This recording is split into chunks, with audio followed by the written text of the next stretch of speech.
Hello, everyone, and welcome to Game Time. My name is Joe, and I am your host.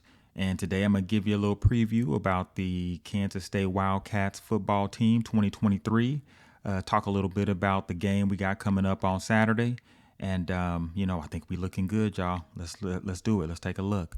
All right, so preseason polls, okay. The AP 25 got us sitting at 16. All right, that's respectable. We did win the Big 12 last year, but hey, all right, they're going to put us in there somewhere in the middle. That's respectable. Some other Big 12 teams in there. OU is always going to be in there. Texas is going to always be in there. They're getting some love at number 11. But we're looking good at that 16 range. I think we can work with that. That coaches poll there, they got us sitting at 17? Okay, so we're about the same, 16, 17. Again, some other Big 12 teams in there getting some respect. But K-State's looking pretty nice, being that, reigning champs of the Big 12. Predictions for this year. All right, Big 12 predicts that Texas will win the Big 12 this year. They generally have some pretty strong recruiting classes, okay? So that always gives them a leg up on the predictions. But to be honest, they never really come through on those. So I'm really not expecting them to win. K-State sitting there at number 2 prediction-wise. So I think, that's predicting a Texas-Kansas State Big 12 championship game. And they're predicting that Texas wins. But I'm not seeing that. All right. Again, Oklahoma up there, number 3. All right. They're predicting Texas and Oklahoma to be at the top of the Big 12 once again. Okay. Rounding things out at the bottom, I think many people are looking at the newbies, the Cincinnati's, Houston's coming in to be kind of a sticker shock type of culture shock type of situation for them coming into the Big 12. We'll see. All right. I think Cincinnati has had very good football teams. UCF has had very strong football teams. So we'll kind of see how that plays out. My bold predictions, okay. I've got K-State winning this thing, okay. I think Baylor's going to be strong again. Well, they'll be stronger this year. I think they're going to round out number 2. And I think some of those newer teams are going to be towards the bottom. I got Houston at last place. I got Texas somewhere around 5th, okay.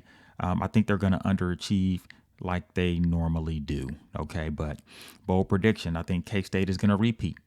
All right, it's something that doesn't happen regularly, but I think K-State's going to repeat this year and they're going to win. And I think they're going to assert some dominance on this league, especially the new teams coming in, the new Big 12 coming up. I think K-State will dominate this league. Okay, mark my words. K-State will dominate this league. Okay. So K-State depth chart for this game. Okay. Again, SEMO, Southeast Missouri State, Redhawks, okay, coming into Manhattan. We got some new guys coming in, all right? So we got some transfers coming in. We lost quite a bit, okay? We lost Deuce Vaughn, okay?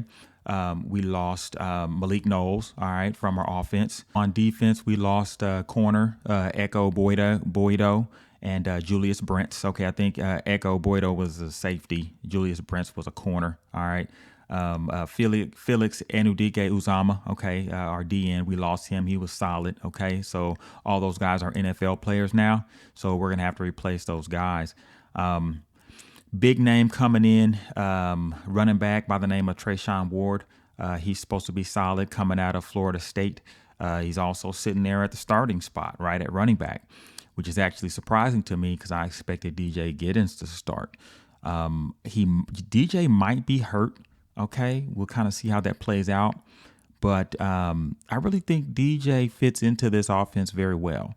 All right, one of our strengths is we've got our offensive line is back 100%, okay, from last year. From a Big 12 championship team, we've got our entire offensive line back, okay, headlined by Cooper Beebe, okay. This is a good indicator that we're going to be able to run the ball well, okay. And I think with the running back like DJ Giddens, he's got a little size, okay. We can bully a lot of teams with that running game. I think we're going to see a lot of DJ Giddens. I think he's going to get a lot of playing time. Ben Sennett's going to be a big name. Okay, got him listed at fullback, but he's more of a tight end. Okay, 6'4", 245. He's a bigger guy. He's body type of a tight end. So I think we're going to see him step up quite a bit, catch a lot of passes. Quarterback Will Howard. Okay, bold prediction. This guy's going to be the best quarterback in the Big 12 this year. Okay. He's going to be an All-American level quarterback in the Big 12 this year. This kid can throw the ball. He's got amazing accuracy. He gets the ball into tight spaces, and he's able to run the ball. He is mobile, but I don't think you'll see him do that very often because he's so accurate. So if our receivers can run routes and catch the ball well, okay, and have good speed, we're going to dominate on offense, okay? We've got a new wide receiver coming in, okay, kind of taking the place of that Malik Knowles role, a guy named Keegan Johnson right there, and he's got a starting role at the wide receiver X. Sizable guy, all right, he's 6 foot, somewhere around 195. I think he's coming out of Iowa, and he was a top-level get, okay, out of the transfer portal. I think we're going to have to see some big things from him if we're going to see our pass game really excel. I think RJ Garcia coming back, we've got to see him step up as well. I think we're going to see him on the field a lot more, so maybe we'll see him do a little more damage, right? And at that slot position, Phillip Brooks, he's coming back. He's a senior, Mr. Reliable. He's returning kicks as well. So, I think our offense is going to be solid, but watch out. This dude, Will Howard, is serious. If you watched the last, say, 4 or 5 games of the year last year where he stepped in for an injured Adrian Martinez, this dude sparked the offense big time. All right. Defense, we got a lot of new guys. All right. We got a lot of new guys in there. We're going to have to see how that plays out. That right corner, look at there, and that's free safety, brand new guys in there. Okay. They're both transfer guys. We're just going to have to see how that plays out. I really like Jacob Parrish there at that left corner. He played very well as a freshman last year, and he stepped into that starting position. I think he's ready to go. And so, I think we're going to have a stronger defense than most might think. All right. Our secondary is a question mark, but I think we're going to have a strong defense, stronger than anticipated. Daniel Green's coming back. Okay. Austin Moore back. Okay. All of these guys are seniors. Okay. Khalid Duke coming back. He's a senior. We've got a very, very strong, very veteran defense, and I think you're going to see that on the field.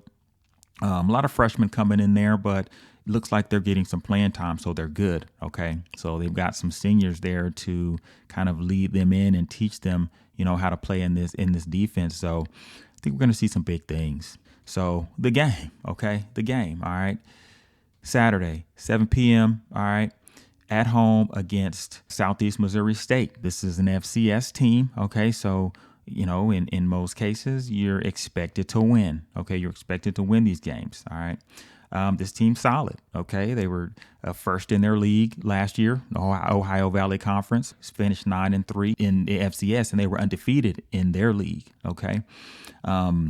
Big quarterback, a guy named Paxton Dillerant, okay? 6'5", he's solid. Okay, threw for 1,700 yards last year, 19 touchdowns. Their big strength, I believe, is going to be their running game. They've got a senior All-American running back and a guy named Geno Hess. Ran for 1,700 yards last year at 7.2 per carry. Okay, so he's solid. All right, he's a player. All right, 21 touchdowns.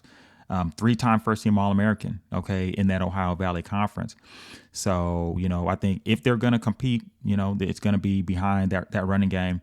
And if they don't get that going, then it's going to be a long day for them, okay?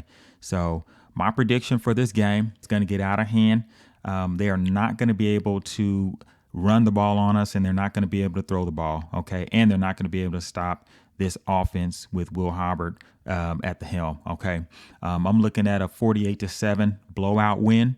I think it gets out of hand early, and I think our backups get in and able to get some good experience in this game. So bold prediction, 48-7 against Southeast Missouri State on Saturday at 7 p.m. in Manhattan at home. And bold prediction, okay, here's a bold prediction. K-State wins the Big 12 this year. Okay, K-State wins the Big 12 this year, and I think you're going to see Big 12. I think you're going to see K-State at the top of the Big 12 nearly every year, probably for the next decade. Okay, I think K-State is going to be in the conversation of championships. Okay, that 12-team playoff. I think K-State is going to be in the conversation for that every year. I think they're probably going to make it into that 12-team playoff every year, probably for the next decade. And I think you're going to see some dominance here. Right now, I think there's a lot of parity in the Big 12 right now. A lot of parity. Most of the teams are very evenly matched right now. But I think, with Texas and Oklahoma exiting, we've got the four corner schools coming from the Pac-12, and along with American athletic teams with, Houston and, Cincinnati and those type of teams coming in. I think K-State is poised to dominate those teams. I think K-State is poised to dominate and become the top dog in the Big 12. That's my bold prediction. K-State, big dog in the Big 12. All right, guys. Thanks for listening.